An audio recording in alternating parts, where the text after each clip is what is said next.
It's not enough for her to be known all over the world, to be a brilliant artist and entertain people. She has this humanitarian bone in her body, and she wants to make people feel better.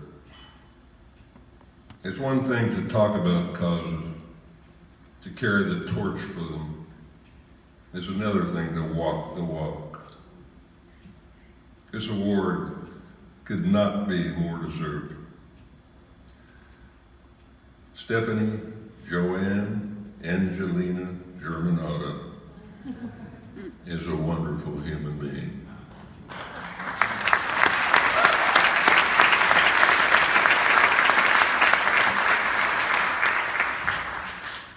And that's all I've got time to say.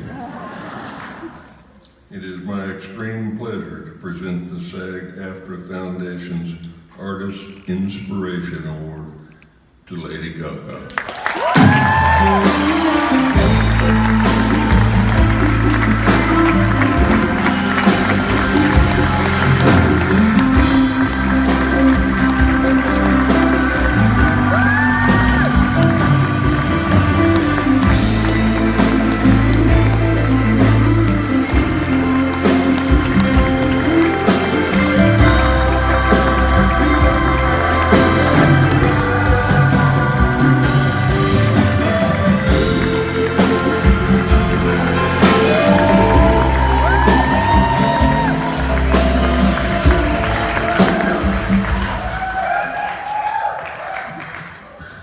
Okay, so first I just have to say hi to the band.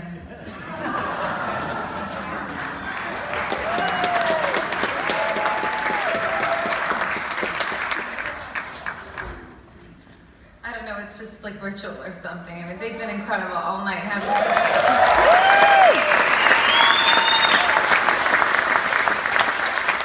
And I just want to warn you, I feel very much like I do not belong here.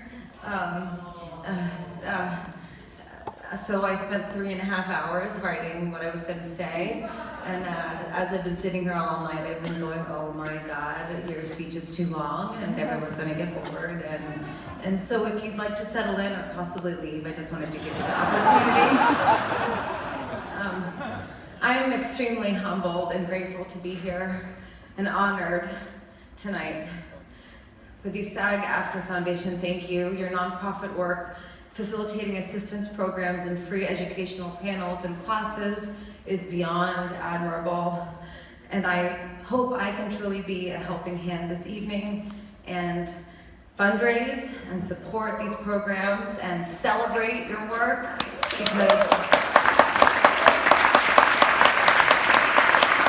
it is so deserving of a true celebration.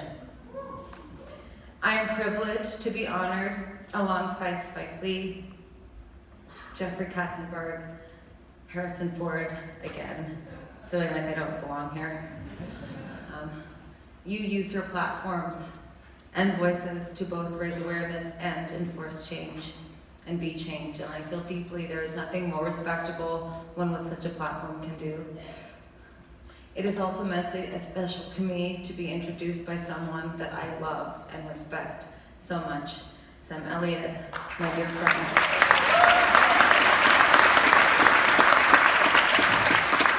Working on A Star Is Born with Sam was one of the most fulfilling experiences as an artist I have ever had. We shared scenes deep-rooted in themes of trauma, alcoholism, codependency, mental health, and suicide, and I will forever be indebted to him for sharing those authentic moments with me. I swear this man looks at me on camera the same way he looks at me off camera. There is no change. So thank you, Sam, for bearing your soul to all of us for decades.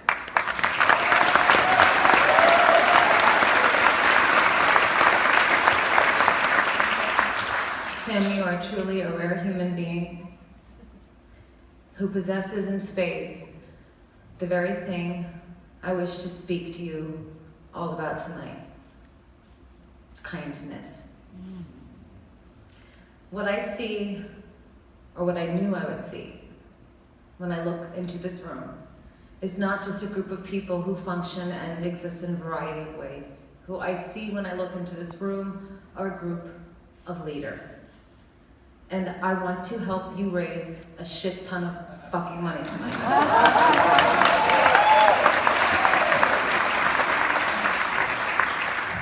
I'm so sorry for cursing. I know that my stage name is Lady, but he called me Stephanie, so maybe it balances out. And I want to partner with you on things that are important to me in my philanthropic work. What you are doing for artists within this community is absolutely astounding. Thank you, thank you, thank you, on behalf of all artists. But, of course, I would be remiss if I didn't say how I truly feel and be a little chancy, because I'm a rebel and that's how I am.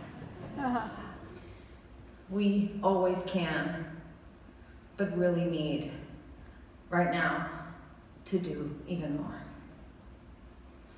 We are losing a generation of young people who do not believe that their voices are worth hearing, that their pain has no end, and that their contributions are not valuable enough to move the needle in society and culture. We are facing a crisis of epic proportions, and the cause of that crisis is our inability or unwillingness to be open and honest about one thing: mental health today.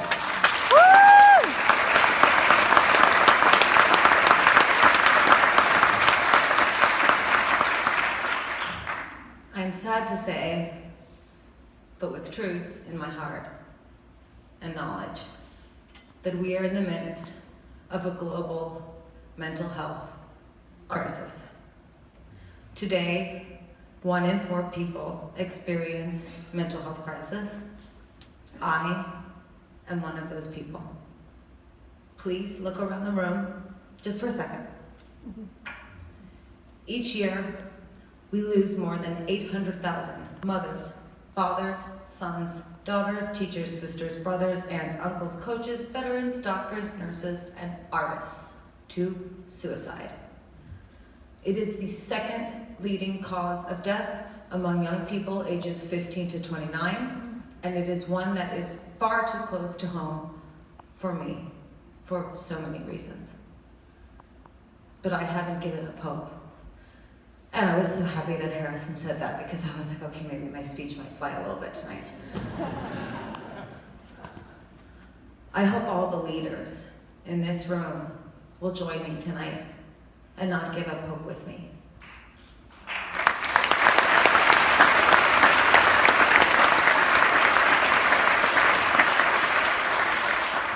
The work that I do every day with my organization, the Born This Way Foundation, gives me hope, and I will not stop. And I will continue to use my platform alongside anyone who wishes to come with me, which is why I spent so much time writing this speech and why this will be so long, and I'm sorry. I'm different. The mental health crisis and epidemic has only just recently been recognized as a global priority by the World Health Organization and the United Nations, where my mother, the co-founder of the Born This Way Foundation, spoke recently, and simply by you all showing up tonight, I know I'm in a room filled with caring and compassionate people.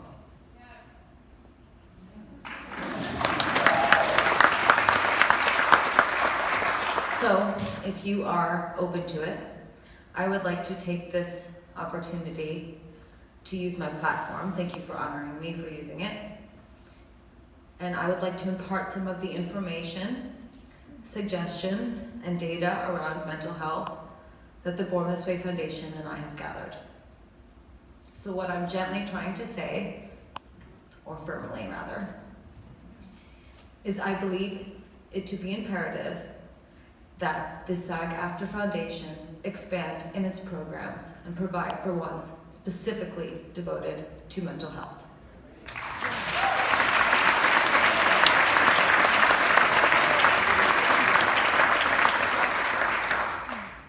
How about we do it together?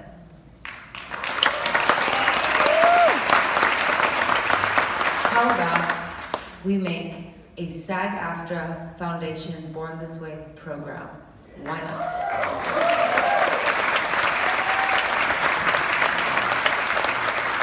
I often say to before I speak to my psychiatrist or therapist or nurse, I'll be babbling around the house. And I'll say, I'm gonna go get my head screwed on straight. And I'm sure over the years, as you've watched me, you've probably thought that I should do that too. Anyways, firstly, I would like to say there is no reason to overcomplicate kindness. Just to do one thing in service to someone else, start or continue today. The need in this world for kindness is paralyzing. The negative news and tragedies are nonstop and overwhelming. Let's make kindness overwhelming.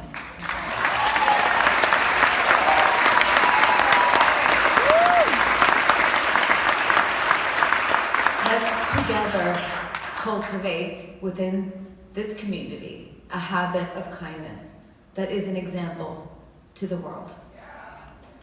Let's live in a culture of kindness through our individual acts and take back what determines our future. Secondly, I would love your programs to encourage sharing your truth. When I give speeches about kindness, people have lively, engaged discussions.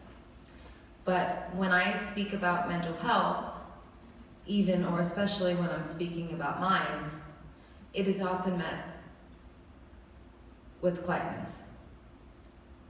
Or maybe a somber line of fans waiting outside to whisper to me in the shadows about their darkest secrets. We need to bring mental health into the light.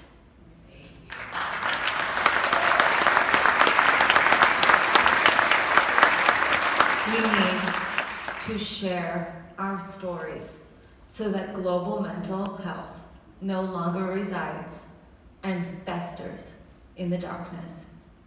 It is dangerous, and we know this because amongst other shootings and acts of violence, just last night, there was a shooting in Thousand Oaks by a veteran who was believed to have suffered from untreated post-traumatic stress disorder, which is a mental issue. We know that this is dangerous, we know that it's important, and we have to pay attention to it.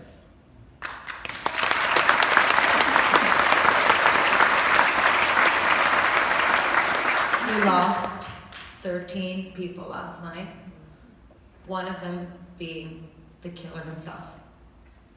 And I can't remember, can you, a month in recent memory that has gone by that there has not been a shooting.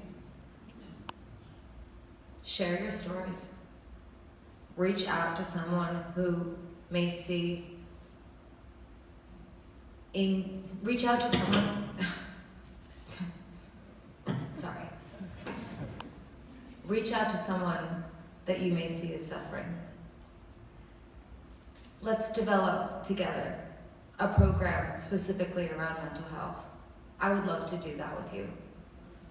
Let's create a safe space for mental health in this community so that we can lead the way for others around the world.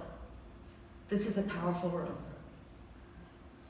Thirdly, I hope to inspire funding not only for this program tonight, but for other organizations as well, so that we can expand our outreach. I say this because today, currently mental health receives less than 1% of global aid. When it comes to mental health, we all become developing countries, and that is a chancy statement, but I'm one to make it. Mental health conditions currently cost the world $2.5 trillion per year.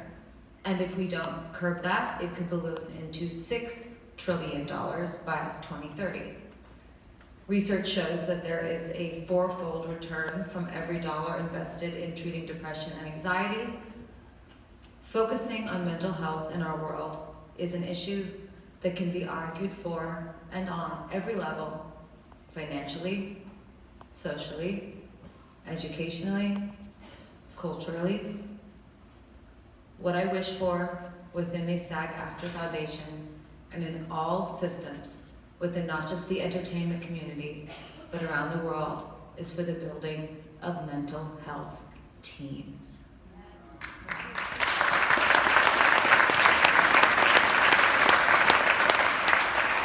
By the year 2030, I wish for everyone to have their person that they can talk to who is an expert and can help them. I am beckoning for this because it is perceived by many that mental health is usually talked about only in the midst of crisis or when something needs to be fixed. I want teams in place to provide prevention. We need to not only think in terms of doctors, billable hours, and hospital stays, but instead protective, preventative care for ourselves and each other holistically. Do you have a mental health team? Who is on it? Who are the people you can turn to?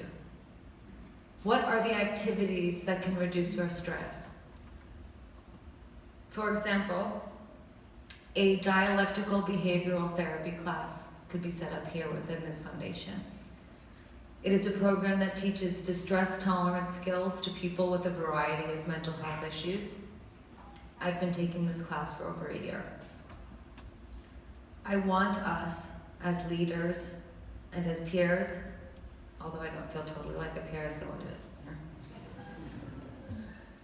it, to trust ourselves, to believe how we're feeling, and that however we're feeling is important, and subsequently generate and surround ourselves with communities, people, and resources who don't want to just fix us, but want to help us thrive. I am acutely aware that there are a myriad of people in the room tonight. There are foundation affiliates, performers, directors, others from the entertainment industry, loved ones, and I'm sure many others. I have spoken to you about this today as bluntly and as simply as I could because I did not have a mental health team or program when I began my career in Hollywood.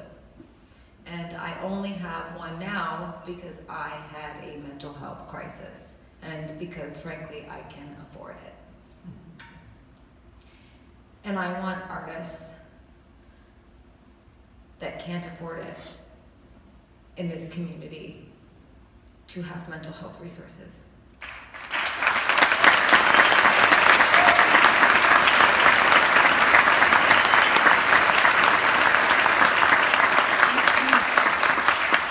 And I truly believe that the SAG AFTRA Foundation are these superstars that can do it and make it affordable or free and accessible.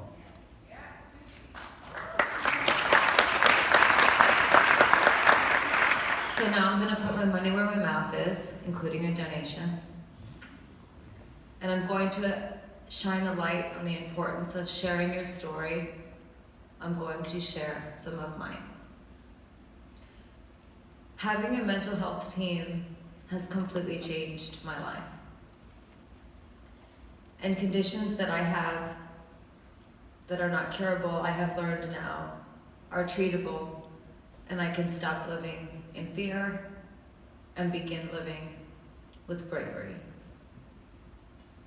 After years and years of saying yes to jobs, interviews, events, all opportunities, of course, that I am so humbled and grateful to have had because I know that there are so many who have not. And after working as hard as I possibly could to achieve my dreams, slowly but surely, the word yes, sure, became too automatic. And my inner voice shut down. which I have learned now is very unhealthy. I was not empowered to say no. I began to notice that I would stare off into space and black out for seconds or minutes. I would see flashes of things I was tormented by, experiences that were filed away in my brain as I'll deal with you later for many years because my brain was protecting me, as science teaches us. These were also symptoms of dissociation and PTSD, and I did not have a team that included mental health support.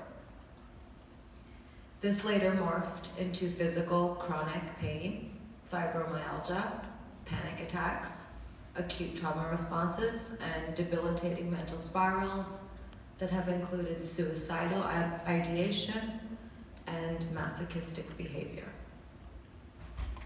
Okay, I'm done with my list. But that list changed my life. And it changed my life not in a good way.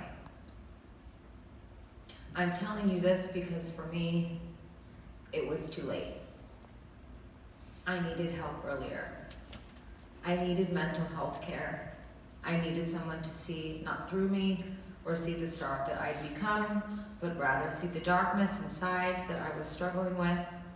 I wish I had mental health resources then, because although what I have is treatable and can hopefully and will get better over time, if there was preventative mental health care accessible to me earlier, I believe it might not have gotten as bad as it did.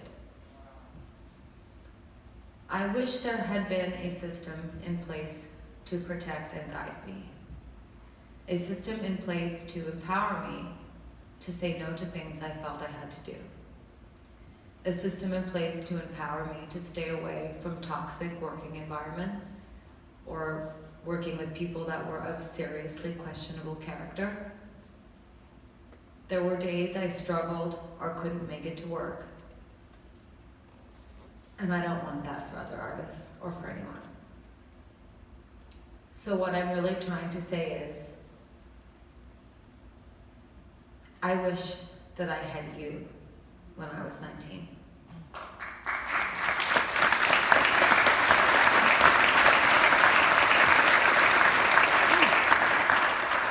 Not only because I wish I had a SAG card, but that I also would have a mental health program within the industry that could have prevented some of the trauma that I experienced. And the reality is, this is just one room, and there is a whole world out there, a giant, giant world. And we have the power to set the example of love for decades and decades to come. So thank you. Thank you so much to the SAG AFTRA Foundation. You are honestly incredible. I hope I was of some small help today. Thank you for all you do for artists and for people. I will continue to support you and your valiant efforts, and hope that in the humblest of ways that my words tonight will be received as a call for partnership. That when it comes to mental health, we can and we will make it a priority by leading the way. We are the leaders. Let's create a more nuanced infrastructure, and let's fucking change the world.